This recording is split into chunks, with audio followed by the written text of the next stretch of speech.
दोस्तों इसीलिए बोलते हैं कि प्यार जहाँ है ना तो प्यार उतना ही करो जितना चले, और सर पे उतना ही चढ़ाओ जितना भार सह लो। तो दोस्तों कमियाँ यही हुआ हमारे अंदर कि हम किसी का बात सुने नहीं, ना हम अपनी माँ का बात सुने और ना तो अपने किसी का बात ही नहीं सुने, ना मैं अपने हस्बैंड का बात सुने। बोले कि देखो चाहे बेटी हो चाहे बेटा हो और चाहे बहू हो, उतना ही तुम प्यार दुलार करो जितना चले। लेकिन मैं किसी का सुनती नहीं थी दोस्तों।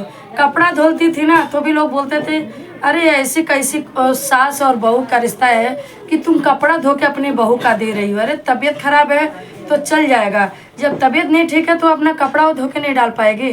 फिर भी मैं बोलती थी अरे क्या होगा, बहू नहीं है मेरी बेटी है।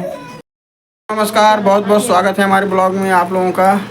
और दोस्तों आज सरिता मैडम बहुत दिन के बाद, कम से कम नहीं कुछ तो 20-25 दिन के बाद जो है थोड़ा साड़ी उड़ी पहन के सजी संवरी हैं। शॉर्ट्स वीडियो बनाई है, जाकर के आप लोग देखिएगा कैसा है शॉर्ट्स वीडियो।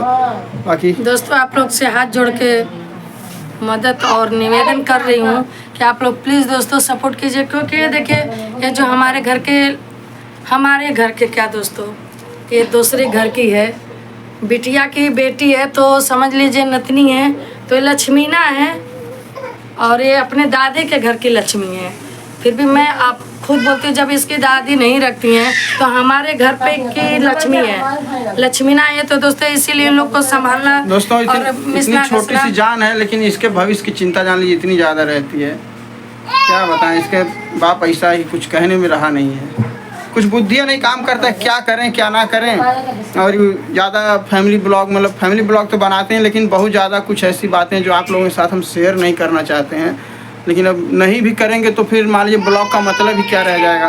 ब्लॉग का मतलब ही यही होता है, मान लीजिए पर्सनल लाइफ को शेयर करना, कुछ प्राइवेसी। अरे मत कहिए, बहुत लोग जानते हैं। अरे एक है दोस्तों छछुन्ना, वो बोलते कुछ बोल रही है तो अभी तो एक ही बिटिया का शादी की है ना, जब दोनों बिटिया एक और बिटिया बची है उसका कर लेगी शादी, आज जो 2 बेटे हैं ना उसका कर लेगी। जिस दिन बहू लाएगी उस दिन मालूम पड़ेगा, उस दिन उसकी औकात उसको याद दिलाएंगे। दोस्तों देखिए नसीब के खेल होता है, ये नहीं है कि जो जैसा करता है वैसा नहीं। जो पाप करते हैं दोस्तों ना, जो गलत करता है ना उसके साथ ऐसा होता नहीं, जो अच्छा पुण्य करता है ना उसी के साथ ऐसा होता है। तो चलिए हम कोई टेंशन नहीं है, उसको कहने दीजिए। हम अगर हम जिंदा रहेंगे ना दोस्तों तो उसकी औकात उसको हम याद दिला के ही रहेंगे। दोस्तों देखिए कहते हैं ना कि आदमी को झुकना ठीक है, उतना ही झुकना चाहिए जैसे किसी डाल में अगर फल लगा हो, किसी पेड़ में फल लगा हो तो लोग डाल को झुका के फल तोड़ लेते हैं, लेकिन डाल को उतना ही झुकना चाहिए कि टूटने ना पाए। तो ठीक है, एक होता है मतलब बहू बेटे की बात होती, लोग झुकते हैं एक दूसरे के सामने, लेकिन अब इतना भी कोई मजबूर ना कर दे, इतना भी ना झुका दे कि मतलब कोई रिस्पेक्ट ही ना रह जाए। फिर भी हम लोग जितना बन पड़ता है दोस्तों, आप लोग 2 साल से हम लोगों से जुड़े हुए, कभी नहीं देखे होंगे कि हम लोग कुछ ऐसा मतलब करते हैं, किसी तरह का घमंड अहंकार कुछ भी नहीं है। लेकिन फिर भी लोग अगर हम लोगों के सामने ऐसा व्यवहार करते हैं तो कहावत है ना, अति से भला न बरसना, अति से भली न धूप, और अति से भला न बोलना, अति से भली न चूप। तो अति से ज़्यादा बारिश भी अच्छी नहीं है, अति से ज़्यादा धूप भी अच्छी नहीं है, और न अति से ज़्यादा बोलना न अति से ज़्यादा चुप। तो जब अति हो जाता है किसी चीज़ का तो हम लोगों को ये कदम उठाना पड़ता है, क्योंकि ज़िंदगी है। आज झुकेंगे ना तो शायद आज नहीं तो 10-12 साल या कभी भी भविष्य में लोग ताना जरूर मारेंगे कि तुम हमारे सामने झुके थे। 1 मिनट दोस्तों, लाइट चली गई। दोस्तों इसीलिए बोलते हैं कि प्यार जहाँ है ना तो प्यार उतना ही करो जितना चले, और सर पे उतना ही चढ़ाओ जितना भार सह लो। तो दोस्तों कमियाँ यही हुआ हमारे अंदर कि हम किसी का बात सुने नहीं, ना हम अपनी माँ का बात सुने और ना तो अपने किसी का बात ही नहीं सुने, ना मैं अपने हस्बैंड का बात सुने। बोले कि देखो चाहे बेटी हो चाहे बेटा हो और चाहे बहू हो, उतना ही तुम प्यार दुलार करो जितना चले। लेकिन मैं किसी का सुनती नहीं थी दोस्तों। कपड़ा धोती थी ना तो भी लोग बोलते थे अरे ऐसी कैसी सास और बहू का रिश्ता है कि तुम कपड़ा धो के अपनी बहू का दे रही हो। अरे तबीयत खराब है तो चल जाएगा, जब तबीयत नहीं ठीक है तो अपना कपड़ा धो के नहीं डाल पाएगी।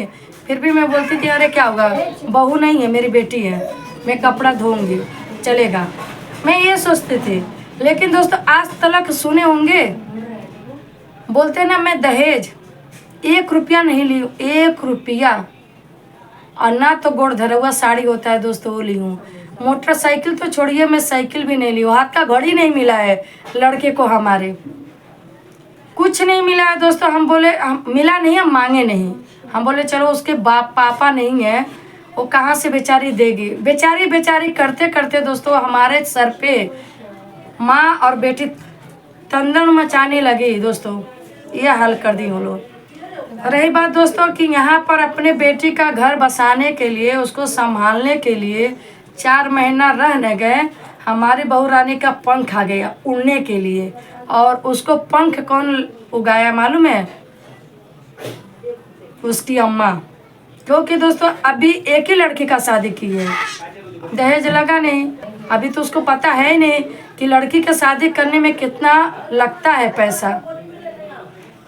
दोस्तों 1 साल के अंदर मैं 2 शादी की, लड़की का और लड़के का। पूरा बताइए, लड़के का यही होता है कि बारात नहीं आता है, लेकिन बारात लेकर जाते खर्चा उतना ही पड़ता है। मैं 1 रुपया दोस्तों हम लिए नहीं थे, 1 रुपया नहीं लिए थे।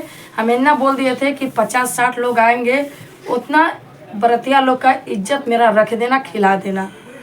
दोस्तों कितना भी गरीब रहेगा इंसान ना,